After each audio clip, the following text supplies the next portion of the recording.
9h-11h, Culture Média sur Europe 1. Et ce matin, Thomas, vous recevez deux invités, Jeff Panaclock et son ami, évidemment, Jean-Marc. Et c'est le moment de votre portrait sonore, des petits sons qui vous rappelleront quelques grands souvenirs. Voici le premier. Commence par dire bonsoir. Bonsoir, toi. Non, à tout le monde. Bonsoir, toi. Non, à tout le monde en général. Bonsoir, en général. Bonsoir, mesdames, bonsoir, mesdemoiselles et bonsoir, messieurs.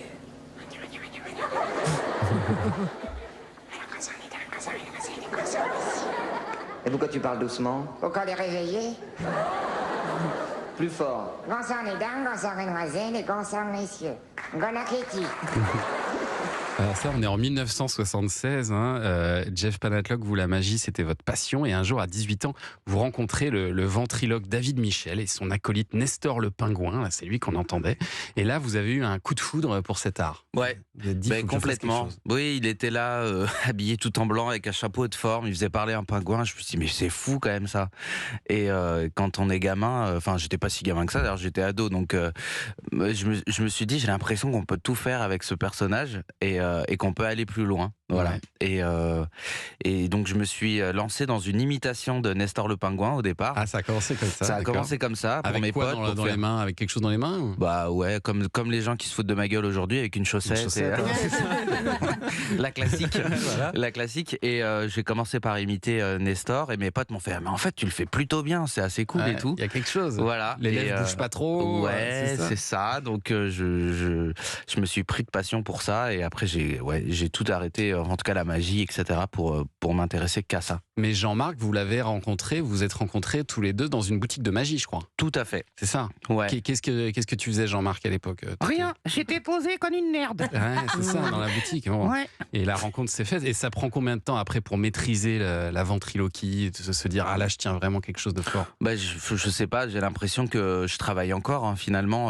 Je crée des personnages tout le temps, j'ai toujours du boulot là-dessus. Donc, mais tout le monde peut apprendre ça?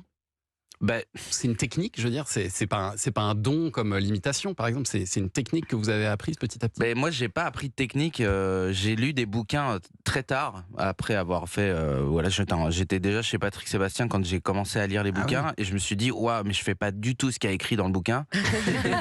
Et donc, je me suis dit, est-ce que je continue à faire comme je fais? C'est comme les autodidactes au piano ou à la guitare peut-être. Est-ce que je continue à faire ce que je fais ou est-ce que j'essaye de refaire ce qui a marqué dans le bouquin? Et je me suis dit non, tu vas pas te prendre la tête. Voilà. C'est ça, écrire un bouquin, mais j'essaie de garder mon truc. Extrait suivant. Et voilà, toi tu me fais de l'électricité, tu fais monter ma tension. Pour pas tomber dans la lubricité, faudra que tu fasses attention. Si je vous passe cette chanson de Jodassin, c'est pas parce que vous êtes fan de Jodassin. Mais j'aime bien Jodassin. Ouais, ça va. C'est surtout parce qu'avant de vous lancer sur scène, vous étiez électricien. C'était la voix de la sécurité de l'emploi, c'est ça? Ouais, complètement. Ouais. Et vous étiez pas très heureux. La voix de la tristesse surtout. Pas très heureux. Ouais. Ah non, j'étais pas bien quoi. Comment surtout vous aviez choisi ça? Mais je me suis trompé en fait. C'était toute ma vie. Je me trompe. Non, je voulais être technicien lumière de spectacle en fait. Ah. Et donc je me suis inscrit dans une école d'électrotechnique et je me suis retrouvé dans les tranchées à faire à faire du marteau-piqueur. Je me suis dit, mais là le spectacle n'est pas là quoi. Je suis pas du tout. Personne m'applaudissait. Il y a un truc qui ne roule pas. Alors Jean-Jacques, tu m'applaudis pas là, quand je pose la carte? Non, et puis surtout moi j'étais apprenti et c'est tellement la misère quoi. Ah ouais, on me faisait la misère. Et un jour vous avez décidé d'envoyer tout balader alors? Ouais. Et vos parents, ils vous ont soutenu?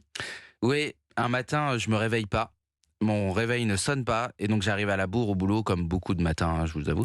Et là, mon patron de l'époque me hurle dessus dans le bureau. Voilà, t'es un moins que rien, t'as rien à foutre ici, etc. Et je me suis dit, plutôt que de me faire virer, je vais démissionner. Donc, je me suis levé, là, comme dans les films, au revoir président, et je lui ai dit, si c'est comme ça, je me casse. Voilà. Et vous l'avez Il y a des couilles, il y a des couilles. C'est balèze. Et je me suis retrouvé dans la voiture, au bout de la rue, et je me suis dit, qu'est-ce que je fais maintenant, quoi? Vous aviez pas Jean-Marc encore? J'avais Jean-Marc, je commençais les spectacles le week-end, je faisais des cabarets à Paris le week-end, et la semaine, j'étais au travail, quoi. Et là, j'ai pris ma voiture, et je suis rentré chez mes parents avec mon petit Jean-Marc et mes affaires, et j'ai dit, je reviens, et mes parents étaient hyper heureux de m'accueillir, en fait, ils attendaient que ça depuis longtemps. Et puis ça vous a mené très loin, notamment sur ce spectacle. Il y a de l'ambiance, coucou les copains. Coucou les copains, tu commences comme ça toi, coucou les copains. Ah oui, bah on est tous des copains, donc coucou les copains. Oh putain, je suis un spectacle avec Dorothée en 95. En fait, toi, t'es une tête de jeune, mais à l'intérieur, t'es Gérard Lenormand. Jeff Panaclock Adventure, un spectacle qui a eu un énorme succès, qui a été diffusé même l'an dernier sur TF1, un carton partout en France. Mais c'était peut-être un peu trop en trop de temps, hein, en trop peu de temps, je veux dire, parce que un soir, vous vous sentez mal dès le début du show et vous décidez de quitter la scène. Ah ouais. Et vous avez fini par revenir sur scène un peu plus tard, c'est ça ? Oui, on avait pas mal de problèmes techniques, j'avais pas mal de problèmes perso, à vrai dire. Et oui, un soir où le spectacle a très mal démarré, je me suis barré, quoi. Comme avec mon patron, là. C'est ça, décidément. Ouais, je me suis barré. J'ai encore l'image de moi qui traverse la scène, les loges, et les techniciens qui hurlent dans leur casque « Jeff est parti, Jeff est parti, Jeff est parti !» Panique. Ouais, et je suis rentré dans la loge et là je me suis dit qu'est-ce que je fais, j'arrête tout. Ouais, j'étais au bout de ma life à ce moment-là, quoi. Ils arrivent à vous convaincre de remonter sur scène quand même. Ouais. Vous finissez le spectacle. Ouais. Et puis vous allez me faire pleurer. Non, et puis sorti du spectacle, voilà, là vous vous effondrez vraiment, vous partez à l'hôpital, quoi. Parce que vraiment vous étiez pas bien du tout. Non, pas bien. Ouais. Et mais ça va mieux maintenant. J'ai l'impression. Mais vous faisiez trop de choses à l'époque. C'est ça. Mais ce qui est fou, c'est je faisais trop de choses, trop de choses à gérer, à régler. Enfin voilà, la vie, quoi. Et vous avez fini par réussir à. La vie, ce sera la chronique dans un instant. Patience. Mais vous allez refaire ce spectacle néanmoins au printemps. Vous allez remonter sur scène. Oui. Et là, ça va être reparti. Vous et là, ça plus va la être scène. reparti. Non, mais ça arrivait qu'une fois en réalité. Et puis j'ai trop de respect pour le public. Et je pense que c'est ça qui m'a fait revenir aussi quand j'étais dans la loge. Je me suis dit, mais non, mais les gens, attends, ils sont 4000, ils ont payé, ils sont venus. Enfin, c'est une grosse soirée pour les gens qui voilà, les babysitters, la voiture, il y a tellement de choses. Je peux pas les laisser comme ça, quoi. C'est juste pour tes petits problèmes perso, ça joue pas, quoi. Donc j'y suis retourné et je pense que ça a été un bon gros spectacle, même pour le public qui a senti qu'il se passait quelque chose de particulier ce soir-là. C'est un truc de dingue. Ouais. Jeff Panaclock et Jean-Marc sont les invités de Culture Média ce matin. Ça, on a compris. Hein. Restez.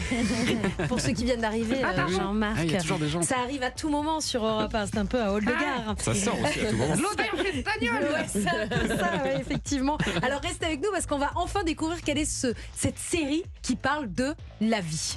Voilà, qu'a choisi Héloïse. Une série documentaire, c'est peut-être ça. Restez avec nous sur Europe 1 pour le découvrir. À 11h.